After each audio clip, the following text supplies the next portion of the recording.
Let's go. Good evening, ladies and gentlemen, and welcome to Heartland Championship Wrestling. My name is Dave Little, and we are coming to you live with a special Sunday night edition of Heartland Championship Wrestling here in the Dave Cave, brought to you by the Epic Sports Broadcasting Network. The city is Atlanta, Georgia. It is a Sunday night. I had the wonderful privilege of spending the weekend in Waterloo, Iowa. That great city, that great spectacle of the George Tragos Luthez Professional Wrestling Hall of Fame, located within the Dan Gable National Wrestling Hall of Fame Museum in Waterloo for their induction ceremonies. Ron Simmons was the main event, the number one inductee, along with Medusa, Jake Hager, Eric Bischoff. Boy, what a great time we had hanging out and chatting with Eric Bischoff and a number of other luminaries. JBL gave the introduction to Ron Simmons into the Hall of Fame, and JBL tore the house down. A good time was had by all. Tank Abbott also inducted into that great Hall of Fame, along with David Crockett. So, yeah, a good time was definitely had by all this weekend in Waterloo, Iowa. And that brings us here to the city of Atlanta for tonight's presentation featuring the Atlantic Wrestling Association. The main event, you've already heard the stories. It is a non-title matchup pitting NWA World Heavyweight Champion Pat Patterson in a rematch against Kevin Steen. The last time we went to air, it was Patterson and Steen battling it out in a very controversial decision, with Patterson getting the win by disqualification. Kevin Steen demanded a rematch and was granted a rematch, not for the title, but a non-title rematch. Disqualification rules will be in effect for this one, so both men will need to be on their best behavior.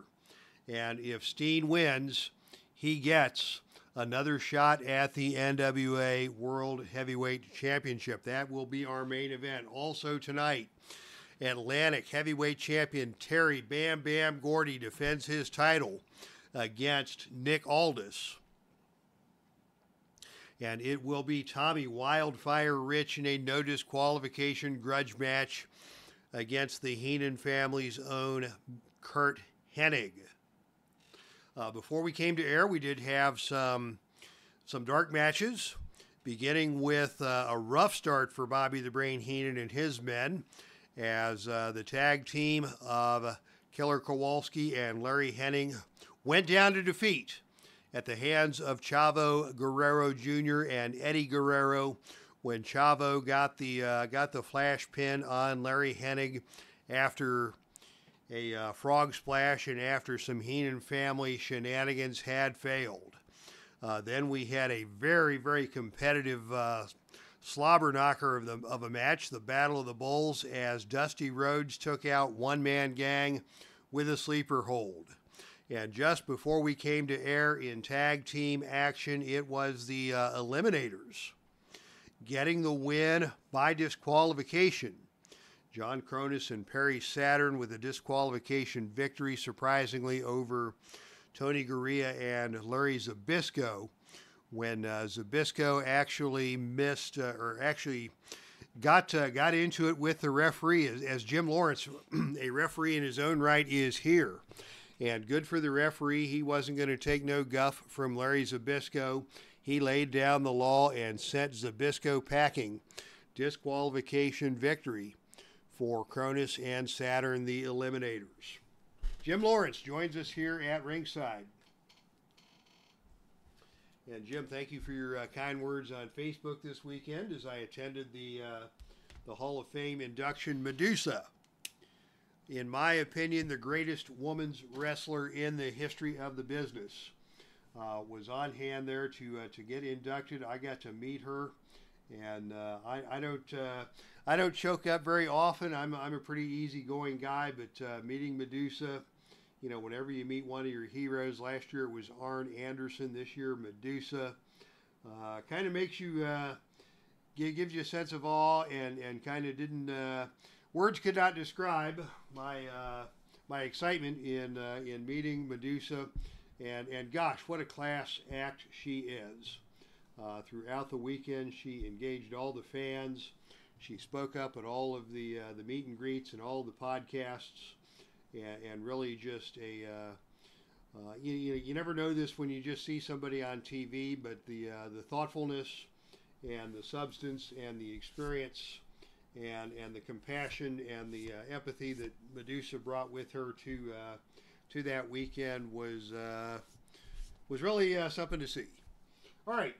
We are now ready to get into our action in the ring here in the Omni in Atlanta. Our opening televised match scheduled for one fall with a 30-minute time limit.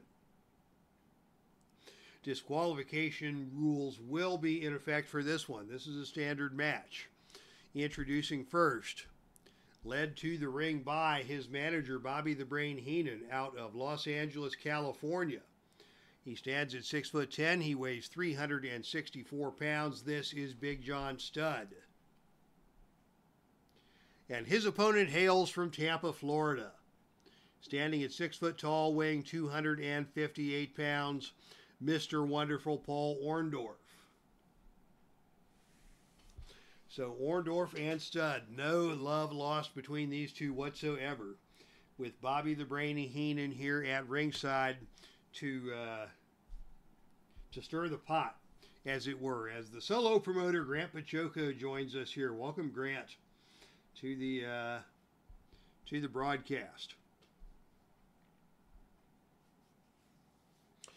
And we are ready for action here in our opening televised contest. HCW, I love it. Thank you, Grant. Orndorff and Studd. And the history between these two is long, and it is heated as Orndorff comes out and takes the opening initiative role and just tries a step over armbar to start the proceedings with a little technical move there. And is going to follow that up with a chin lock, just trying to take Big John Studd down, maybe give the big man a wrestling lesson as he maintains that chin lock. And finally now he is going to go for the power slam. This is a choice D maneuver. Choice D. So he will need a roll of 12 or lower to hit this on a level 2 effectiveness on the agility chart. I always roll, and if it is a 12, it is a miss. But in this case, he is successful. And Big John Studd is hurt. Orndorff following up with a series of stomps. Just stomping a mud hole into Big John Studd, and now a big, big vertical suplex takes Studd up, over, and down to the canvas hard. Studd slowly getting to his feet. Orndorff's on him. He's going to go for another big suplex. Studd goes down, but will not stay down, as he continues with Bobby the Brain Heenan cheering him on at ringside, and Orndorff now is just going to go back to stomping a mud hole in him. And now a running elbow to the head. Big John Studd still stunned. And now another running elbow to the head, and this time it is blocked by Studd. Studd with the reversal, and with a whip to the turnbuckle. Off the turnbuckle comes Paul Orndorff, and on a roll of 7, Orndorff is going to reverse that whip to the turnbuckle. And on a roll of 10, it is a big kick delivered by Paul Orndorff that stuns Big John Studd. And Big John Studd is down, more stomping by Paul Orndorff. Studd finally gets to his feet, tries for a back elbow smash and misses. As Paul Orndorff again regains control and again is going to stomp a mud hole into Big John Studd. And another big running elbow to the head. Studd fires back, tries a big headbutt. That's an agility move. That ain't going to work. And it is Orndorff instead with a right-handed punch that just nails Studd and just leaves him stunned there for a moment. They come back together again, and now it is Studd with a series of clubbing forearms. Studd again tries the headbutt and fails. And Orndorff with another big suplex. Orndorff going for the cover. The pinfall is Snake Eyes. And on a roll of 6, Big John Studd able to kick out, but he absorbs the first point of fatigue in this match. And now it is Paul Orndorff going up for the death jump. Death jump B is Studd's rating, but on a roll of 3. On a death jump roll of 3, that is Studd rolling through the death jump as he catches Paul Orndorff. Hip tosses him down to the mat. He's going to go for the cover here. The pinfall is Snake Eyes, but on a roll of 7, Orndorff able to kick out, and the match continues. Big John Studd now in control, and Big John Studd locks in a rear chin lock. Studd trying to regain his own breath as he took quite a fair period of punishment there. He's going to go to the bear hug now, again partly to weaken Orndorff and partly just for his own desire to catch a breath. Now here is Studd with a whip to the ropes. Off the ropes comes Paul Orndorff, and on a roll of 4, that is Studd setting his head down too soon. And Orndorff catches him coming off the ropes and slams him down face first with a DDT into the canvas.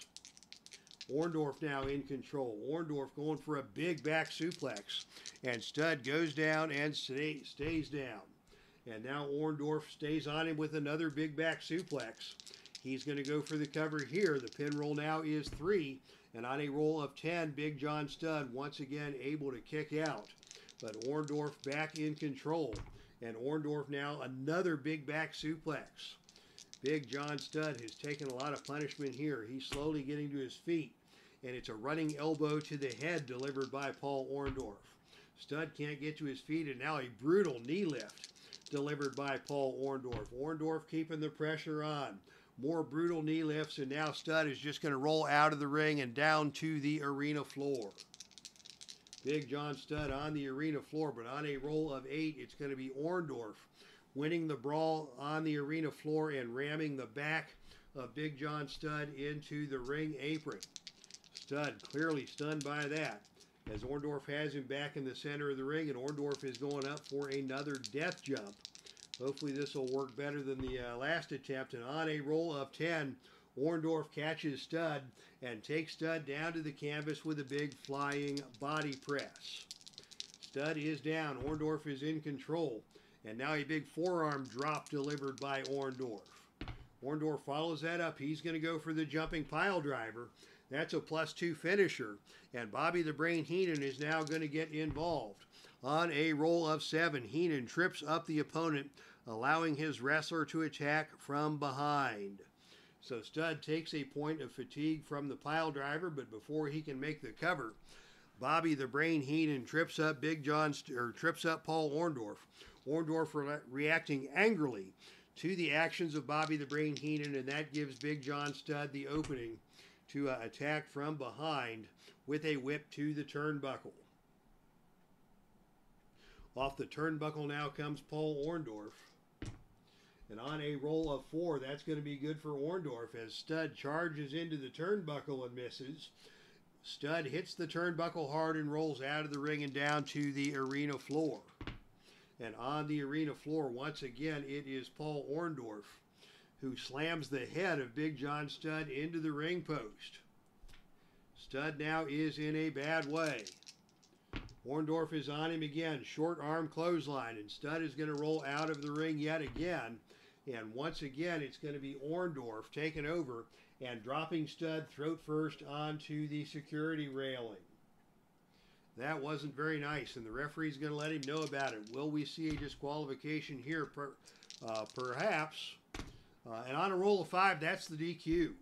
How about that? Paul Orndorff, after dominating this match, gets disqualified as Bobby the Brain Heenan's pleas for mercy were heard and granted by the referee. Bobby the Brain Heenan, with his influence in play, gets Big John Studd the disqualification victory over Paul Orndorff after Orndorff dropped his man throat first onto the security railing.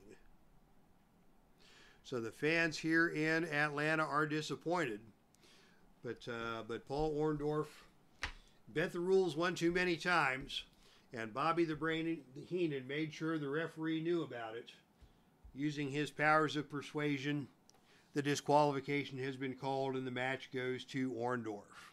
All right, we've got some back and forth in the chat room. Let's get caught up on that as we have finished up our first match. Jim Lawrence. Medusa is on my Mount Rushmore of women's wrestlers. Mildred Burke, fabulous Moolah, regardless of her reputation. Medusa, and honestly, Gail Kim, who is often overlooked.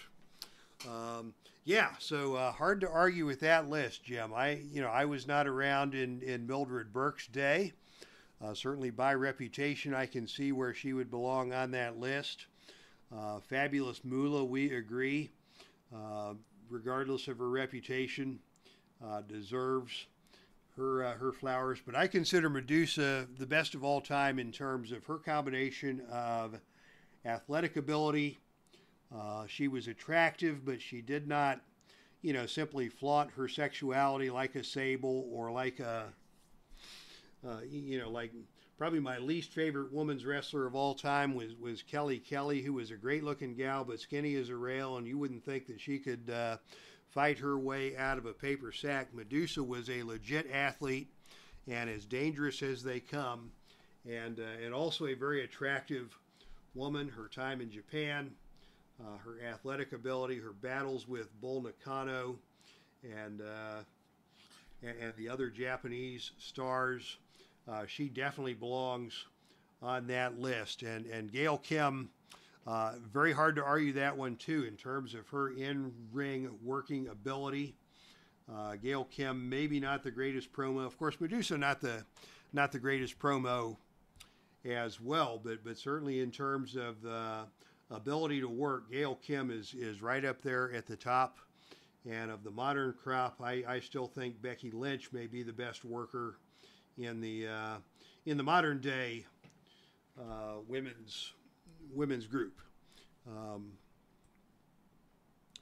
And some disagreements. Sable, Sable, good-looking gal, not a wrestler, not an athlete. And Jim Lawrence used the same analogy I just used. Couldn't wrestle her way out of a paper bag with one end opened. Steve Tower, I think, joins us here. Could be a big night for the Brain. Perfect even. Jim Lawrence and Neil Lau having a friendly debate back and forth about Sable versus other wrestlers of that era. And again, there's no such thing as a wrong opinion. So have at it. And we can all appreciate the contributions to the sport of all of these great female competitors and personalities. All right, we move on to our next match. The following contest is scheduled for one fall. This is a no disqualification grudge match. One fall to a finish.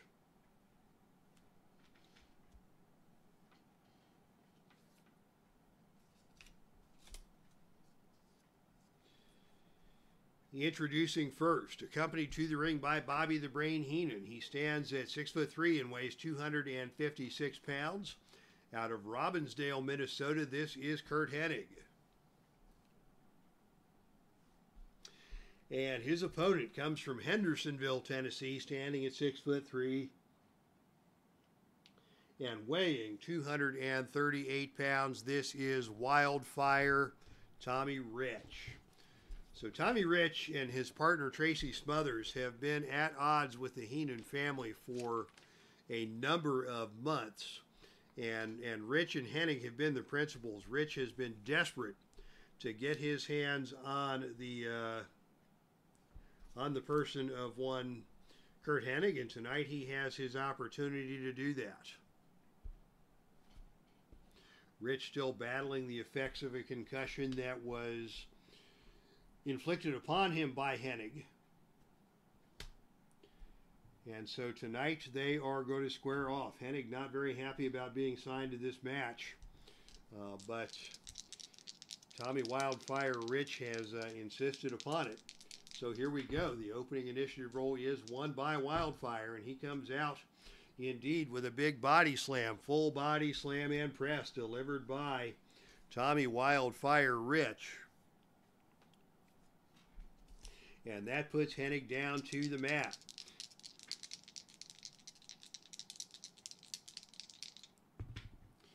And Hennig slowly getting to his feet. They come together in the center of the ring, and this time it is Hennig in control with a hip toss, taking Tommy over and down to the canvas. Hennig follows that up with a rolling neck snap. He's going to go right for the pin, taking advantage of the weakened Tommy Rich. He's not going to get it here, as Rich is able to kick out, but Hennig maintains control, and out of the ring we go.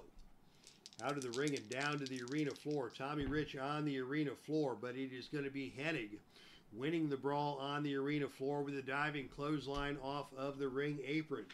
So Tommy Rich is down, and Hennig is in control now with the axe. The big axe delivered by Curt Hennig. Tommy slowly getting to his feet as Hennig stays on him with a running knee lift. Again, Rich goes down. Hennig taunting Tommy Rich as he stands over him and hits him with another running knee lift, and now Tommy Rich is going to roll out of the ring and down to the arena floor yet again, and this time on a roll of 8. Once again, it is Hennig winning the brawl on the arena floor and just hurling Tommy Rich into the crowd. Curt Hennig doesn't like Tommy Rich. He doesn't like the crowd. He figures they're made for one another. And as Tommy crawls back into the ring, Hennig is going to stay on him. And we're going to have shenanigans now on the arena floor, starting things off as Curt Hennig is going to pursue Tommy Wildfire Rich. And Hennig now has control of a foreign object. Hennig is coming after Tommy Rich with a sledgehammer. And this may not be good. And Hennig wins the roll on the gut check. So Hennig with the sledgehammer has just nailed Tommy Wildfire Rich with the sledgehammer, and that is going to cost Tommy Wildfire Rich another point of fatigue as action makes its way back into the ring. Hennig pulling no punches or no sledgehammer blows, and now it is going to be Hennig attempting a figure 4 leg lock. This is a choice F maneuver, choice F. So he will need a roll of 7 or lower to successfully complete this move. And on a roll of 10, Tommy powers his way out. Tommy comes back with an elbow smash. Hennig fires right back with a whip to the ropes. Off the ropes comes Tommy Rich, and on a roll of 3, that's the sunset flip. He's going to go for the cover. The pin roll here is Snake Eyes, and on a roll of 9, Hennig kicks out, and I don't think that's how Tommy Wildfire Rich wanted to win this match anyways. He wants a piece of Curt Hennig in the worst way, and now it is Tommy going up to the top rope. Rich coming off with a death jump, and on a roll of 6, he nails Curt Hennig with a flying double axe handle off of the top turnbuckle, and Hennig is down. Tommy is on him, and now he's going to go for the pile driver. Big pile driver on Curt Hennig. Tommy's going to go for the cover. The pin roll here is 3, and on a roll of 6, Hennig is able to kick out. Both men now have accumulated a couple of points of fatigue. Tommy in control is going to go for a big vertical suplex. Hennig getting up from that and coming back at him. Rich with an elbow smash. Hennig now is going to fire right back with another whip to the ropes. Tommy Rich coming off the ropes again, and once again it is Tommy Rich coming off the ropes with a high-flying knee smash that takes Hennig back down to the canvas. Tommy Rich in control, vertical suplex again. Hennig slowly getting to his feet. Rich is on him now, whip to the turnbuckle. Off the turnbuckle comes Curt Hennig, and on a roll of 4, it is Hennig bouncing forward off of the turnbuckle and catching Tommy Rich with a skull-splitting running lariat. Tommy Rich goes down. Slow to get to his feet as Hennig is on him. Hennig with a snapmare. Rich getting to his feet and fires back with a big drop kick, but Hennig sidesteps that one. And instead it is Hennig again with a whip to the ropes. And this time on a roll of 10, that goes to the power roll. The power is even, so it is Hennig who knocks Tommy Rich down to the canvas and comes at him with a forearm hammer. Better than a sledgehammer, I guess. A snapmare executed by Curt Hennig. Tommy Rich gets to his feet, attempts a fireman's carry takeover on Hennig. Hennig blocks that, and Hennig follows up instead with a whip to the turnbuckle. Tommy comes off the turnbuckle, and Hennig nails him with a big kick. As Hennig maintains control, and again snapmares Tommy Rich down to the canvas. Hennig wanting to do some more damage here. Another rolling neck snap. Trying to take advantage of that head and neck injury suffered by Tommy Rich. Rich again rolling out of the ring and down to the arena floor, and this time it is Tommy Rich winning the battle on the arena floor and ramming the back of Mr. Perfect into the ring apron. And as referee Jim Lawrence will tell you, the ring apron is the hardest part of the ring. And Hennig feeling the effects of that now, as Tommy is going to keep it going on the arena floor. And once again, shenanigans will come into play. This time it is Tommy Rich, and Tommy Rich has got himself a table. What's Tommy Rich going to do with the table? On a roll of 3, he sets up the table. And Bobby the Brain Heenan gets in the way of the table and will not let Rich put Hennig through the table. So both men end up sliding back into the ring, and as they return to the ring, it is going to be Hennig again winning the gut check roll. Hennig with a 2-point advantage on the gut check because of the injury to Tommy Rich from the prior concussion. Hennig now in control, and Hennig is going to go for the axe once again. He goes for the quick cover. The pin roll here is 4, and on a roll of 9, Tommy kicks out again. Bobby the Brain Heenan exhorting his man on at ringside as Tommy Wildfire Rich tries to escape from the ring. Hennig won't let him, and instead Hennig with a forearm hammer to the back. And followed up by a standing drop kick. Wow! Nobody had a standing drop kick that would match Curt Hennig. I'll take that move any day, and Tommy Rich caught that one square in the mush. He's down, and Hennig now is going to go for the Hennigplex. This is a +2 finisher. The pin roll now is 7, and on a roll of 6, he got him. So Tommy Rich may have gotten a little ahead of his skis there, trying to come back before fully being recovered from the concussion. And Curt Hennig has made him pay with the Hennigplex for the victory.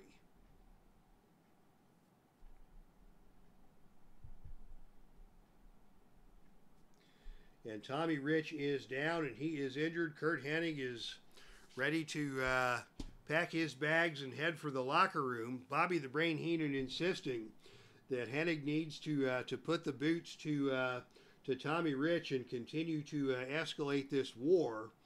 And Hennig is done with that. He didn't want this match in the first place. He doesn't, he wants to pursue championships and get the gold, and he doesn't want to be embroiled in Bobby the Brain Heenan's personal effects. And now Curt Hennig and Bobby the Brain Heenan are having words at ringside. And Curt Hennig is rubbing his fingers together. I don't know if Bobby Heenan owes Curt Hennig money or Hennig demanded a bonus for this match, but they are not seeing eye to eye right now. And Curt Hennig has frankly just walked away, turned his back on Bobby Heenan and walked away. And up at the top of the ring ramp, coming through the curtain, none other than Ted DiBiase, the $1 Million Man. Ted DiBiase has been looking for new talent, and he apparently has reached a backroom deal with Curt Hennig, and Curt Hennig has departed from the Heenan family here in Atlanta, and he is joining forces with Ted DiBiase, and the $1 Million Corporation is Curt Hennig. So the fans are stunned here in Atlanta. Nobody more stunned than Bobby Heenan himself, as he has been sent packing by Curt Hennig in favor of, I'm sure, greener grass on the other side of the fence. As Curt Hennig now has joined forces with Ted DiBiase and ditched Bobby Heenan and the Heenan family. So yeah, dissension in the ranks here in Atlanta. As Bobby Heenan, rough night for Bobby the Brain Heenan. His tag team went down to defeat. He did get a win from Big John Studd. and he thought he was having a good night when Hennig defeated Tommy Rich, but that didn't end well at all, as Hennig has found greener pastures and joined forces with none other than Ted DiBiase. So big news out of the Omni here in Atlanta, as alliances have changed on this night. Heading back to the chat room, everybody's got a price, says Solo Promoter, and indeed that is the case. Still some debates over the women in wrestling, and Neil Lau tried Grant's bleeding rule in a four corners match. I've heard a little bit about that, but not a whole lot. So would love to hear more. I know there's been an informal kind of house rule that once you hit 3 tokens of fatigue, you're considered bloodied, but I have never heard any sort of consequence to that in terms of additional loss of attributes. Maybe your power goes down or something when you get bloodied, or maybe you get fired up and you get the adrenaline rush and your power gets higher. Whatever the case may be. So Grant, whatever stipulations you have around your bleeding rule, would love to hear those. And then the reactions, of course, to the change in allegiance of one Curt Hennig, as he has departed from the Heenan family and signed a lucrative deal with the $1 Million Corporation. Rocker Roller is here. Welcome to you, my good friend, and thank you for tuning in here tonight. Also at the Hall of Fame weekend, there was a Legends of Wrestling tournament on the table. Congratulations to my new friend Sean Colonna. Actually met Sean at the Hall of Fame last year and hit it off with him. I showed him the tips and tricks of how to play Legends of Wrestling, and Sean took that knowledge and took Rowdy Roddy Piper to the tournament championship in the Legends of Wrestling tournament. A new Stanley Cup style trophy has been minted. Last year's winner, Wayne Anderson, was there in attendance at the show. Got to see Wayne. He won last year with I think Lou Thez he won with last year. And this year Sean Colonna and Rowdy Roddy Piper are your tournament champions. And we'll have to give Piper some flowers here in the Heartland and maybe set him up for a title match as a reward for his victory. But now we have a legitimate title match here in the Atlantic Wrestling Federation. Greetings from Southland Championship Wrestling. Always great to hear from another fellow promoter. So welcome to the broadcast. And ladies and gentlemen, our next contest is scheduled for one fall with a 45-minute time limit. Disqualification rules will be in effect for this match. This match is for the Atlantic Heavyweight Championship. Introducing first out of Kings Lynn, England, your challenger. Standing at 6'4" and weighing 242 pounds, this is the national treasure, Nick Aldis. And his opponent is your reigning and defending Atlantic Heavyweight Champion, hailing from Chattanooga, Tennessee. He stands at 6'5". He weighs 289 pounds. This is Terry Bam Bam Gordy. So Nick Aldis, part of a bootleg set. I believe this was a Carlzilla bootleg, but I can't be sure. Werner Muke, as always, did a great job on the artwork. And, of course, Terry Gordy, brought to you by Expansion Pack 1. And, boy, I have always been a fan of Nick Aldis. He can wrestle. He can talk. He has a great stage presence. Probably a little bit overcarded as a bootleg, but what the heck? It's up to me, promoter. I'll use him if I want. So, championship dice coming into play for this one as Terry Bam Bam Gordy goes out against Nick Aldis. And the opening initiative roll is won by Nick Aldis. Aldis taking control early in this match, and with a whip to the ropes. Off the ropes comes Terry Gordy, and on a roll of 8, it is a big kick by Nick Aldis that stuns Terry Gordy. And Aldis comes right back at him with a big superplex. Got him up, over, and down to the canvas hard, and Gordy is down. Aldis with a chance to do some damage here. The Mag Daddy driver. Kind of a package pile driver type maneuver, and that is an add 1 maneuver. And already Terry Gordy has eaten a point of fatigue in this title defense. Aldis stays on him and comes at him with a whip to the turnbuckle. Gordy coming off the turnbuckle, and on a roll of 6, it is Aldis charging the turnbuckle and Gordy catching him with a knee to the head. And Aldis now is stunned. Gordy follows that up with a big back suplex, taking Aldis down to the canvas. And Aldis is going to roll out of the ring and to the arena floor. Both these men A-rated competitors, but I don't know if Aldis wants to waste his title shot getting involved in a mix-up on the arena floor. And sure enough, on a roll of 10, it is Aldis who smashes Terry Gordy with a ring mic, and that might cost him a disqualification. It will not, as he's got a disqualification rating of only 4. So Aldis got away with that one, and now he's rolling him up in the King's Lynn Cloverleaf. This is a +2 finisher. And the pin roll here is 5, or the submission is 5, and on a roll of 5, he got him. Just like that, Nick Aldis has defeated Terry Bam Bam Gordy with the King's Lynn Cloverleaf, and I think there will be some controversy about that decision due to the use of the ring mic.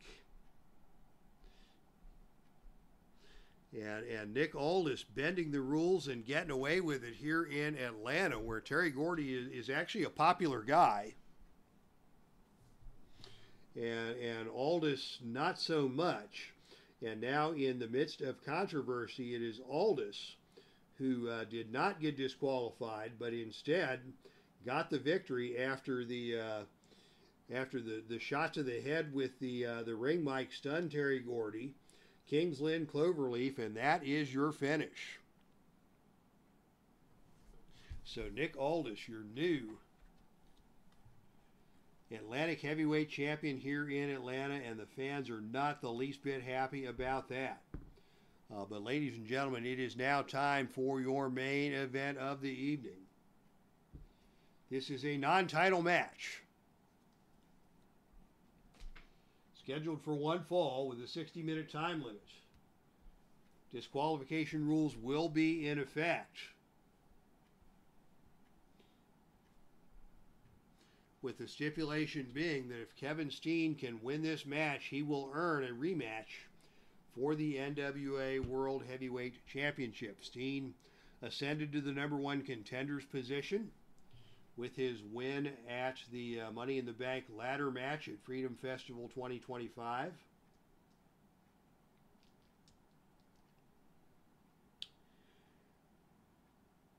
And with that victory earned his title match, only to be disqualified in that title match for dropping Pat Patterson throat first across the security railing. The big controversy there being that Pat Patterson had been blatantly violating every rule he could think of and then some, only to have Steen get disqualified. Steen appealed to the Heartland Championship Wrestling Board of Directors, and it was Bill Apter who announced that this match would take place tonight with Steen versus Patterson. And if Patterson wins, Steen goes away, and if Steen wins, he gets his rematch for the NWA World Heavyweight Championship. This is a non-title match. Disqualification rules, again, are in effect. So we'll not use the championship dice. We'll not use the grudge match dice. We're going to use the standard blue and white match dice with Patterson and Steen going at it here. And it is Steen who wins the opening initiative roll. This is a big-time match. And Steen comes right out with an eye gouge. Wow. Steen already letting his emotions get the best of him. And he follows that up with an attempt at a no-handed enziguri, which misses. That's an agility move. Patterson has the advantage there, and now Patterson with a rapid punch combination. Patterson follows that up, hoisting Steen up onto his shoulders and spinning him around in an airplane spin and dumping Steen down to the canvas. Steen is down. Patterson is going to pitch Steen out of the ring, and here we go out to the arena floor. Patterson trying to goad Steen into doing something stupid. But on a roll of 11, it's actually Patterson who is going to pick up the foreign object, a beer bottle. Patterson has fetched a beer bottle, as there's no love lost between these two men, and Patterson slugs Steen with the beer bottle. He'll not be disqualified, but he does get a stern warning from the referee about those tactics. And now an atomic drop delivered by Pat Patterson as they get back into the ring. Patterson follows that up again with the airplane spin, and again Steen is down. Patterson to follow up another atomic drop, and now it is Steen rolling out of the ring and down to the arena floor. And Steen on the arena floor on a roll of 7. That is the best man wins roll. These two men are tied, so the advantage goes to the man on offense, Pat Patterson, who slams Steen onto the announcer's table. These men continue to show their animosity and take all kinds of liberties with the rules. As Steen is down, and Pat Patterson is going up for the bombs away. This is a +2 finisher. The pin roll here will be 3 or lower, and on a roll of 10, Steen able to kick out. But Pat Patterson looking to secure victory here. And now he's going to attempt a scoop slam, which is a choice E maneuver, choice E. So he will need a roll of 9 or lower to connect on that. And on a roll of 9, he got him down. And Steen again is going to leave the ring and head out to the arena floor. And this time it is Steen who drags Pat Patterson out of the ring by the leg, lifts him up and suplexes Patterson down hard onto the arena floor. The fans here in Atlanta are enjoying that, as Steen is now going to go for the F-Sank. The F-Sank, a +2 finisher. The pin roll here is 4. And on a roll of 5, he almost got him. Patterson barely gets his foot over the bottom rope. The fans here thought it was over. Steen thought it was over, but the referee has made his ruling, and it was a good ruling. Patterson did get his foot over the rope ahead of the 3 count. Steen's got to regain his focus, and now a big power bomb onto the ring apron. Wow, that's got to hurt. Pat Patterson stunned by that as Steen stays on him. Steen comes at him now and rolls him over into a sharpshooter. Steen taking a page out of the book of some of his Canadian heroes, launching into an agonizing sharpshooter as Pat Patterson struggles to get to the ropes.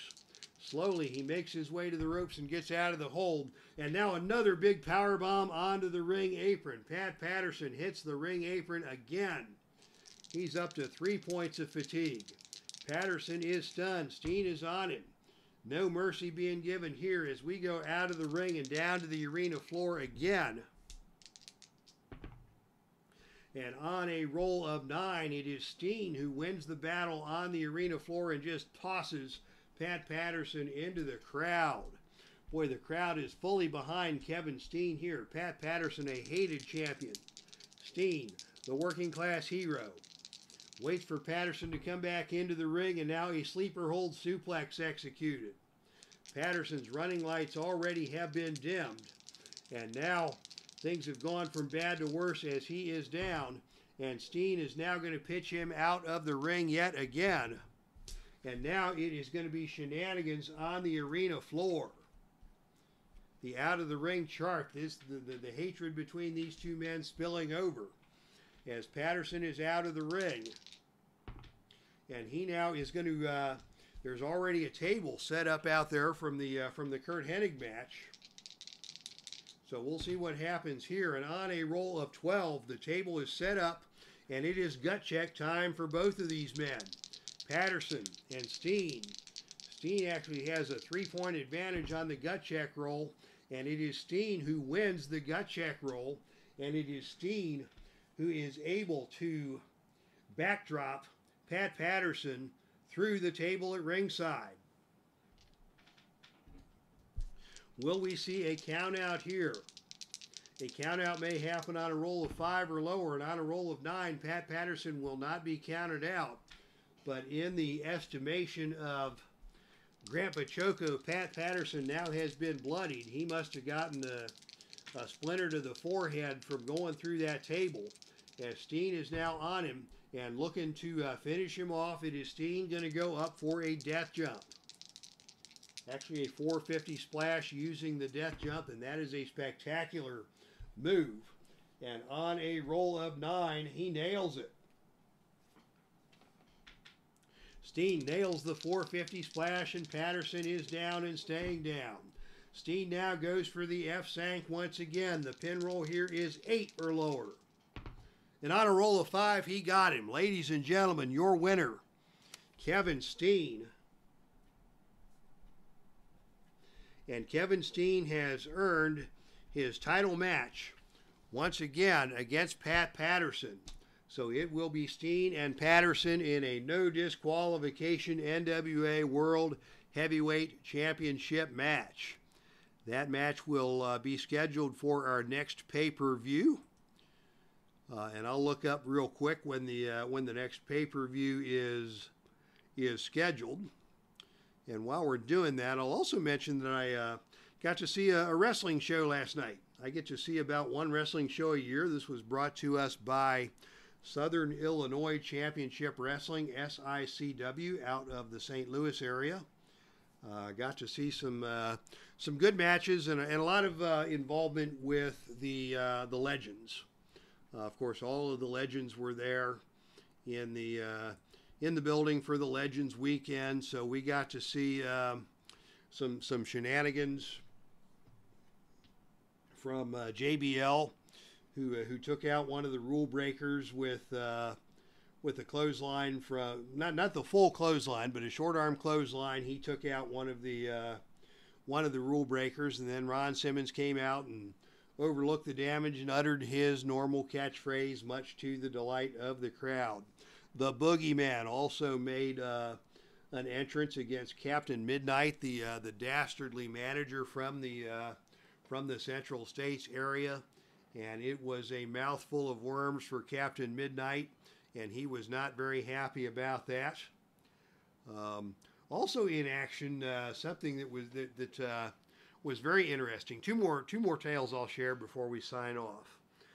The last couple of years, there has been a veteran independent wrestler on these shows by the name of Attila Khan. He is a Midwest guy, and he portrays a sort of an Abdullah the Butcher type of character. Not quite as crazy, but he's got a very Middle Eastern look about him, and will pull a plastic foreign object out of his arm pad throughout the match and use that to work over his opponents. And he's a big dude. He's got to be closing in on 50 years old.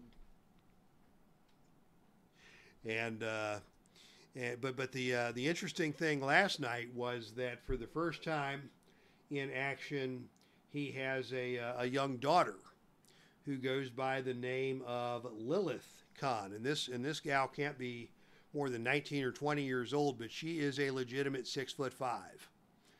And she is a monster presence, and she has a great look, a long head of dark hair that she uses to cover her face, and then when she's getting revved up, she'll whip her head back, and she's got this snarl on her face, and just a great heel, and really moves well for a big boned 6'5" gal. She took on two local talents in a handicap match and just decimated them.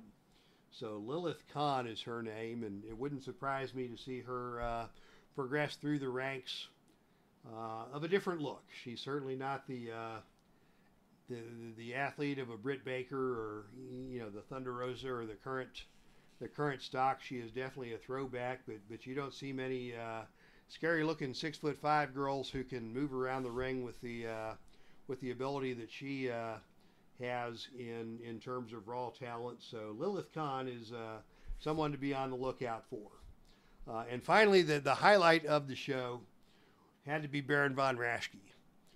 Baron von Raschke still around. He is well up into his 80s, and I do believe that his mental faculties are failing him to some degree, but he is still a beloved figure, and everybody loves Baron von Raschke and the claw hold, and he was involved in the main event, which was a lumberjack, a Legends lumberjack match where